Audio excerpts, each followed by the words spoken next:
नमस्कार दोस्तों, स्वागत है आपका हिंदी नॉलेज शो में। तो दोस्तों, इजराइल एक बहुत ही ज़्यादा बड़े संकट में फंस चुका है और इसका सीधा सीधा कारण है अमेरिका की घरेलू राजनीति और अमेरिका की दो प्रमुख पार्टियां, डेमोक्रेटिक पार्टी और रिपब्लिकन पार्टी, जो इजराइल को गेंद बनाकर उससे खेल रही हैं। वहीं इजराइल के लिए सबसे बड़ा संकट ये है कि कहीं अमेरिका की एक घरेलू राजनीति इजराइल के अस्तित्व पर ही भारी ना पड़ जाए। और इसीलिए मैं कहूंगा कि इस वीडियो को कम से कम अंत तक जरूर देखना।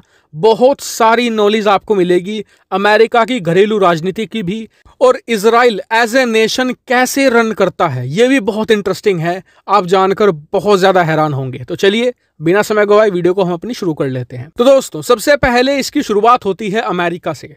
हम सभी लोग जानते हैं कि अमेरिका के अंदर सिर्फ दो ही मेजर पार्टी हैं। एक डेमोक्रेटिक पार्टी जिसके राष्ट्रपति हैं आज की तारीख में जो बाइडन, दूसरी पार्टी है रिपब्लिकन पार्टी और इसके राष्ट्रपति हैं डोनाल्ड ट्रंप। और इन्हें आप भारत में भी कंपेयर कर सकते हैं। जैसे कि भारत में कांग्रेस है, ऐसे ही अमेरिका में डेमोक्रेटिक पार्टी है, और जैसी भारत में बीजेपी है जो उसकी विचारधारा है, लगभग वैसी ही विचारधारा रिपब्लिकन पार्टी की भी है। और इनका जो वोटर बेस है वो भी बिल्कुल एग्जैक्टली सेम है। जो रिपब्लिकन पार्टी है उसे वोट देते हैं कट्टर क्रिश्चियन लोग, इसके अलावा वो लोग जो राष्ट्रवादी हैं अमेरिका के अंदर। वहीं बात करें डेमोक्रेटिक पार्टी की जो अभी सत्ता में है, इनका वोट बेस मिलेगा आपको जो ब्लैक लोग हैं अमेरिका के अंदर, इसके अलावा जो लिबरल हैं और जो यंग पॉपुलेशन है, वो मेन वोट बैंक है डेमोक्रेटिक पार्टी का। तो आप पूरा जो अमेरिका की राजनीति है उसका बेस समझ गए होंगे। तो अब हुआ क्या कि पिछले कुछ दिनों से इन दोनों ही पार्टियों में एक विवाद चल रहा है। विवाद है सरकार के खर्चे को बढ़ाने का। जो रिपब्लिकन पार्टी है वो खर्चा बढ़वाना नहीं चाहती। क्यों? क्योंकि उससे अमेरिकी सरकार ज्यादा खर्च करेगी और अपने जो देश के लोग हैं उन्हें खुश करेगी, ताकि आने वाले चुनाव में भी वो उन्हें वोट दें। नहीं, जो विपक्षी हैं यानी कि ट्रंप की रिपब्लिकन पार्टी, वो ऐसे नहीं होने देना चाहती। ये बात भी ऑब्वियस सी है। और जो वहाँ की संसद है ना, सीनेट, वहां पर दोनों पार्टियों की बराबर बराबर हिस्सेदारी है। दोनों के पास 50-50 सीट हैं। तो ऐसे में ये डेडलॉक टूट नहीं रहा था। दोनों पार्टियां अपनी अपनी बात पर अड़ी हुई थी। तो अब यहां पर जो बाइडन ने क्या खेल खेला, उन्होंने खेला इजराइल का कार्ड।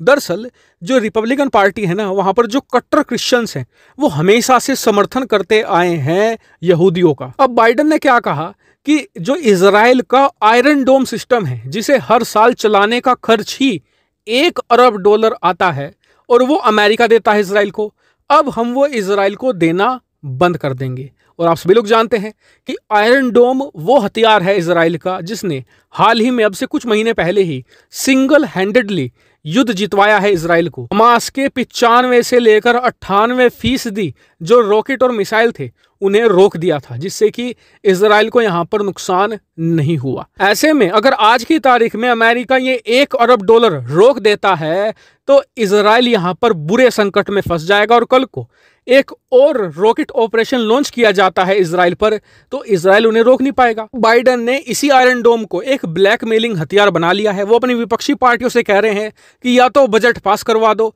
वरना हम इस आयरन डोम सिस्टम को ठप करवा कर ही मानेंगे। लेकिन वहीं जो रिपब्लिकन पार्टी है यानी कि विपक्षी दल, वो पूरी तरीके से अड़ गया है कि आपको जो करना है कर ले, आप हमें ब्लैकमेल नहीं कर सकते, हम इस बिल को पास नहीं होने देंगे। अब इन सब की खिचड़ी में फंस चुका है बेचारा इजराइल, क्योंकि इजराइल के लिए बहुत ज़्यादा ज़रूरी है कि अमेरिका से मिलिट्री एड आती रहे। क्यों? क्योंकि देखिए, इजराइल की जो टोटल अर्थव्यवस्था है ना, इतनी बड़ी नहीं है। मात्र $350 अरब की उनकी टोटल अर्थव्यवस्था है, और ये पाकिस्तान से बस थोड़ा ही ज़्यादा है। और उनका जो मिलिट्री बजट है साल का, वो होता है करीबन $20 अरब।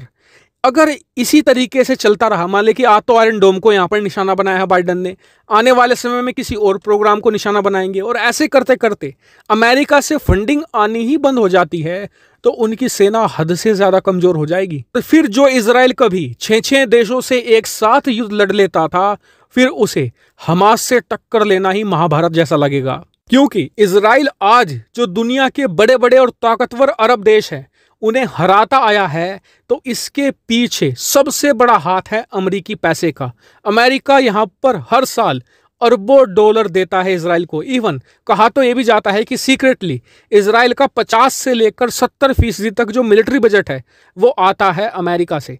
ऐसे में जो डेमोक्रेटिक पार्टी है जिस हिसाब से एंटी इजराइल होती जा रही है, इजराइल के लिए आने वाला समय बहुत ही ज़्यादा खराब हो सकता है। तो आप कहेंगे क्या इजराइल के पास कोई सोल्यूशन नहीं है? क्या इजराइल यहाँ पर कोई और रास्ता नहीं अपना सकता? तो देखिए, सोल्यूशन तो है। सोल्यूशन है फ्रांस वाला। जी हाँ, जो फ्रांस ने किया। अब से मात्र 4 दिन पहले फ्रांस को भी बाइडेन ने कुछ ऐसा ही धोखा दिया था। इसके जवाब में क्या किया फ्रांस ने? भारत के साथ कोलैबोरेशन बढ़ाना शुरू कर दिया, भारत से नज़दीकी बढ़ानी शुरू कर दी। और वो चाहते ये हैं कि अमेरिका से निर्भरता खत्म हो जाए और भारत के साथ यहाँ पर दोस्ती बढ़ाई जाए। इजराइल भी यही कर सकता है, भारत के साथ जमकर व्यापार करे।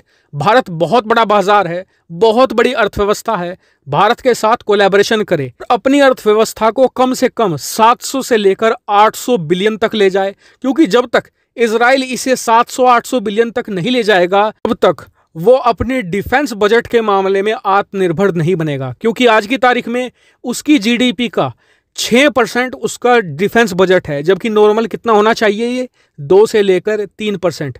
और जो 6% भी है ना, इसमें भी 60-70% तक अमेरिका से आता है। तो आप समझ सकते हैं कि इजराइल अभी अपने आत्मनिर्भर वाले लक्ष्य से कितना दूर है। और इसका एक ही रास्ता है, भारत के साथ जमकर व्यापार करे। हालांकि इस पूरे मामले पर आपका क्या मानना है, कमेंट करके जरूर बताएगा। साथ ही वीडियो को शेयर कीजिएगा और चैनल को अभी तक भी सब्सक्राइब नहीं किया है तो प्लीज चैनल को जरूर सब्सक्राइब कीजिएगा। फिलहाल इस वीडियो में इतना ही। Thank you very much for watching video.